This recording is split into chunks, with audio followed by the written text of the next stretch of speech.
Bonsoir à toutes et à tous. Très heureux de vous retrouver. Bienvenue au Journal des régions sur la télévision nationale. Le condensé de l'actualité dans les 77 communes du Bénin. En raison de la fête du 1er août, la circulation à Cotonou va connaître des bouleversements du 27 juillet de ce jour jusqu'au 1er août prochain. Le nouveau plan a été dévoilé lors d'une conférence de presse tenue par le comité de pilotage des festivités marquant les 59 ans d'indépendance du Bénin. Rachidat Biomaman et Ernest Tétégou nous présentent la situation à laquelle il faut désormais s'attendre à Cotonou. Ce samedi, la circulation sera limitée dans la ville de Cotonou. Plusieurs artères seront interdites d'accès aux usagers de la route. Le 1er août oblige.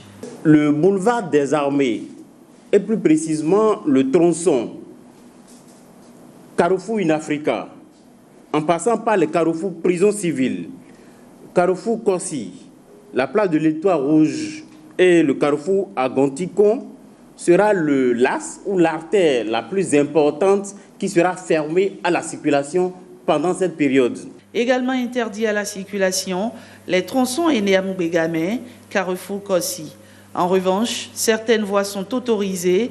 Les usagers quittant Calavi, Godomé et environ pour le centre-ville doivent suivre les consignes suivantes.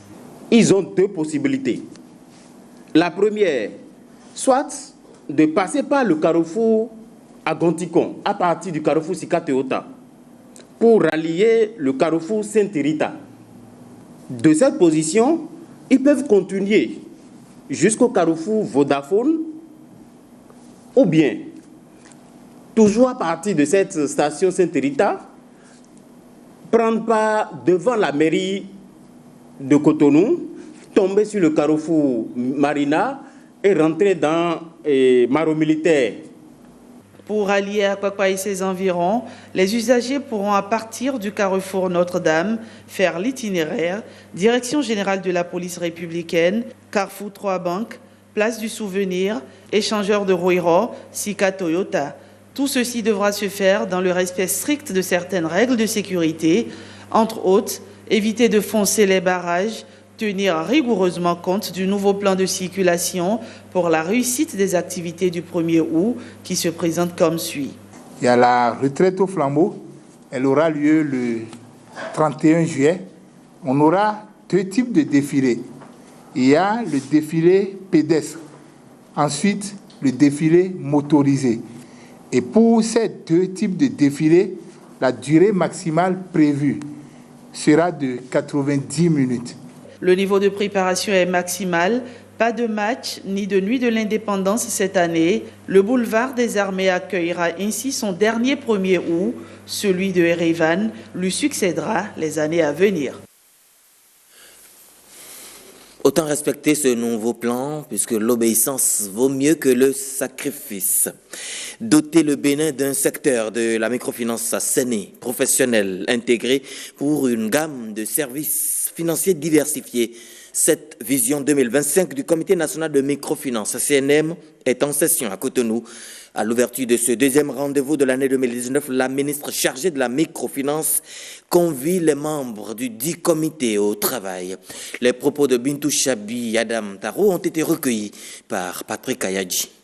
L'efficacité du ministère des Affaires sociales et de la microfinance dans l'accomplissement de sa mission pour l'inclusion financière au Bénin repose sur le dynamisme du cadre de concertation des différents acteurs que constitue le CNM, qui se doit de développer des synergies d'action à travers la mutualisation des moyens. Le CNM est tenu de focaliser son attention notamment sur le suivi efficace de la mise en œuvre des stratégies inscrites dans la politique nationale de la microfinance. J'estime que le CNM, qui se réunit régulièrement et dont la première session au titre de l'année 2019 a eu lieu le 2 avril 2019, joue ce rôle avec une efficacité qui rassure que les différentes tâches et recommandations sont mises en œuvre avec diligence. Je nous exhorte à poursuivre les réflexions dans le sens de l'orientation déjà donnée à nos réunions, afin que le succès de notre mission puisse conduire effectivement à l'autonomisation économique efficace de nos populations et à la stimulation de la croissance, comme l'indique le pilier 3 du programme d'action du gouvernement 2016-2021, améliorer les conditions de vie des populations. Nous restons à Cotonou, mais également avec la ministre des Affaires sociales et de la microfinance, étant donné que 3 regroupements de femmes ont reçu la visite de la ministre. Eh bien, Bintou Chabi Adam Taro est allé constater les conditions de travail et de l'usage que font ces femmes des équipements gracieusement mis à leur disposition par le gouvernement. Équipements offerts dans le cadre du projet d'autonomisation économique de la femme et de la promotion du genre. Enoch Mpati et Petroni Lokosu l'ont suivi et nous proposent ce reportage. Bintou Chabi Adam Taro descend dans les 10e et 12e arrondissements de Cotonou. L'autorité ministérielle vient pour galvaniser ces braves femmes qui s'illustrent dans la transformation des produits locaux. Ici, l'association Azognon transforme les noix de cajou. Un travail de chaîne purement artisanal qui nécessite encore beaucoup de moyens de production, malgré l'appui en équipement du gouvernement. Ils nous ont donné plusieurs équipements. Des poêles, des écumoires, des plateaux.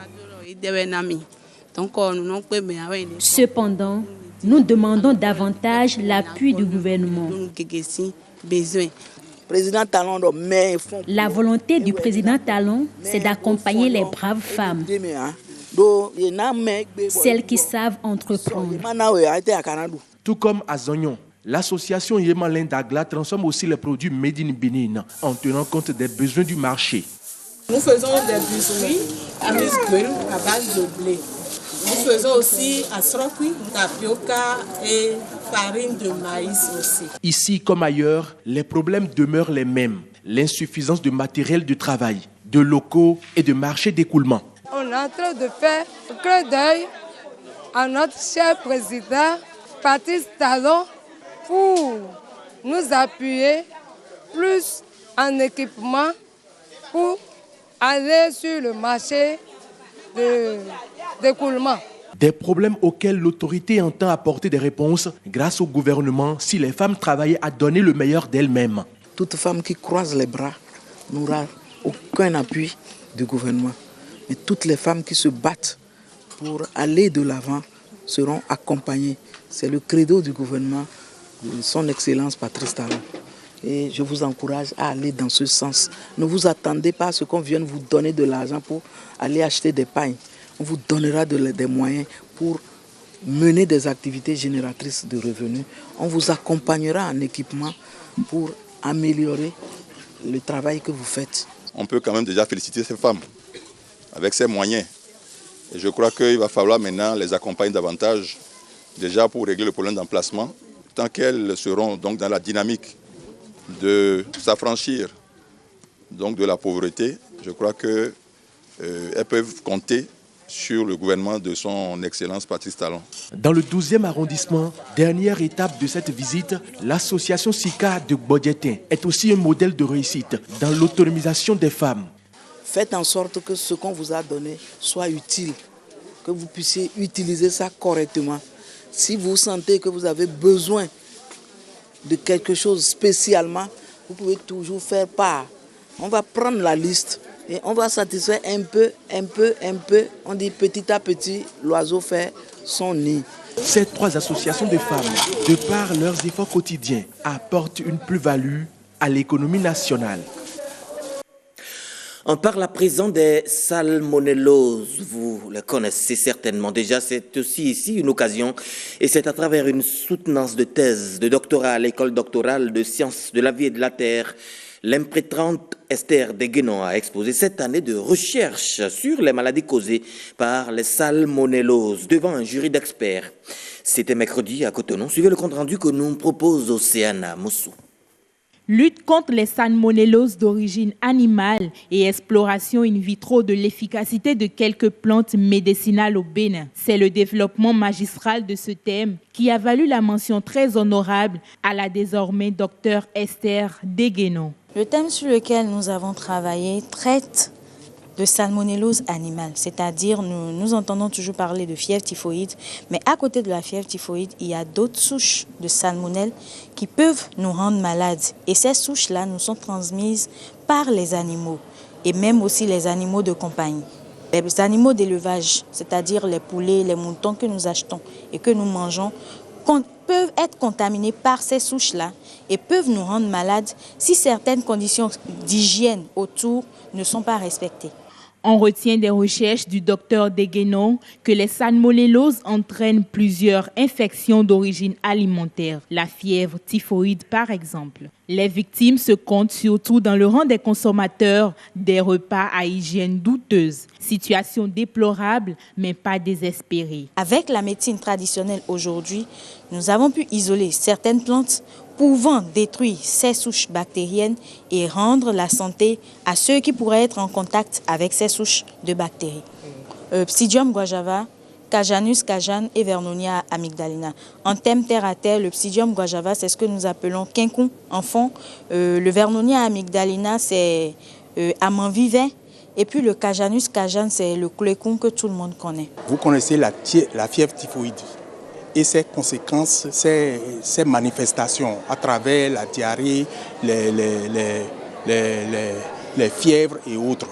Surtout par ces temps de saison de fin de saison de pluie où en fait les maladies que provoquent en fait les germes qu'elle a recherchés dans les fesses d'animaux dans différentes régions de notre pays, ces maladies pullulent actuellement dans les centres de santé. Je pense que c'est un travail vraiment de très bonne qualité et il faut la féliciter. Nous lui avons décerné la mention très honorable parce qu'elle la mérite. Avec ses recherches, Esther Degueno espère dresser un rempart contre la propagation des salmonelloses au Bénin. Nous quittons l'université d'Abomey-Calavi, mais nous restons dans cette commune, étant donné que les relais communautaires de la commune d'Abomey-Calavi sont désormais mieux dotés en équipements sanitaires. Ils viennent de les recevoir du Bureau des projets de développement et des œuvres sociales BUPDOS. Objectif, améliorer leurs conditions de travail. Edmond Humbo et Estelle Dokonou, reportage. 20 caisses en bois à 2 entrées pour sécuriser les matériels médicaux et 80 poubelles. C'est l'essentiel du don du Bureau des projets de développement et des œuvres sociales BUPDOS au relais communautaire de la zone sanitaire d'Abomey-Calavi. Il est financé pour plus de 2 millions de francs CFA par l'USAID et s'inscrit dans le cadre de la réussite du projet dénommé Paquet d'intervention à haut impact des communautés PICOM. Paraît forcée, mais pour BUPDOS, elle est une cérémonie très importante parce qu'elle nous réunit non seulement BUPDOS, la zone sanitaire, les élus locaux avec lesquels nous collaborons jour après jour pour la mise en place du paquet d'intervention dans les communes. Nous disposons de 120 relais communautaires formés, engagés, suivi et capacité. 80 de ces relais communautaires mettent en œuvre le paquet complet composé de la prise en charge des enfants de moins de 5 ans qui souffrent de la fièvre, de la diarrhée et les infections respiratoires dans les communautés, le suivi nutritionnel et vaccinal de l'enfant, le suivi de la femme enceinte, de la nouvelle accouchée et du nouveau-né. 40 autres mettent en œuvre le pays urbain dans les arrondissements de Cotonou et de Calavi. Grâce à la mise en œuvre de ces interventions au niveau communautaire dans la commune d'Abomey-Calavi, on note une amélioration progressive des indicateurs de santé dans la commune d'Abomey-Calavi. Cette action de l'ONG BUPDOS vient à point nommé car elle va permettre de renforcer les prestations des relais communautaires. Les matériels et équipements à la disposition de nos relais communautaires, en plus des nombreuses initiatives qui sont prises en faveur de nos populations, nous confortent en tant qu'élus dans notre mission, car Le développement de nos rêves ne saurait être effectif si les acteurs qui doivent l'impulser ne jouissent d'une bonne santé. Le projet paquet d'intervention à haut impact dans les communautés vient à terme le 31 décembre prochain. Mais déjà, les populations des autres communes, notamment Soava, demandent aussi un regard favorable à leur endroit. Madame, ces informations sont à leur terme. Merci de votre fidélité légendaire à la télévision nationale du Bénin. Gardez votre position. Prochain rendez-vous de l'information, 20h.